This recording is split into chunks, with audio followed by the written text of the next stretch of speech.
হাই, আমরা photo edit করতে কিন্তু বেশ ভালোবাসি, কারণ এডিট করলে সেই ফটোটা একটা নতুন রূপ পায়। আর সেই ফটো আমরা ফেসবুক বা ইনস্টাগ্রামে আপলোড করে থাকি, কারণ সবাই সেই ফটোটা লাইক করুক, এটাই আমরা চাই। তবে এইসব এডিটিং যারা পারে তারা তো জানে, আর যারা পারে না তারা কি করবে। তাই আজ আমি এমন 3টে অ্যাপ্লিকেশন নিয়ে কথা বলবো যা দিয়ে এরকম ফটো এডিট আপনার ফোন থেকে খুব সহজেই করে ফেলতে পারবেন। তো হ্যালো ফ্রেন্ড, আমি অপু, আর আপনি দেখছেন দ্য টেক আফটার।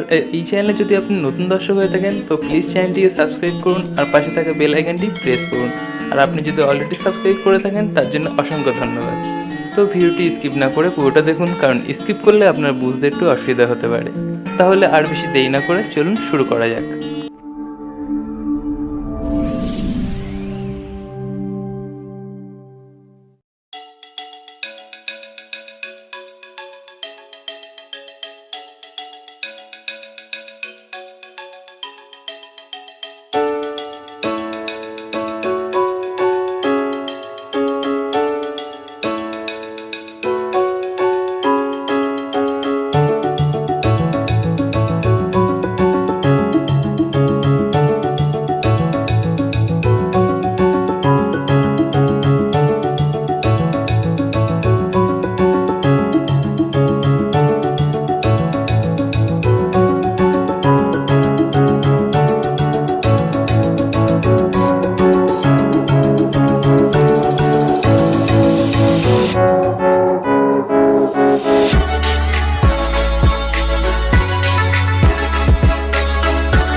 তো আমার এই 3টে অ্যাপ্লিকেশন বেশ ভালো লেগেছে, আশা করি আপনারও ভালো লাগবে। আর আপনি যদি এই 3টে অ্যাপ্লিকেশন ডাউনলোড করতে চান তাহলে ভিডিও ডেসক্রিপশন চেক করুন, সেখানে যে ডাউনলোড লিঙ্ক সেখান থেকে আপনি সরাসরি ডাউনলোড করতে পারেন।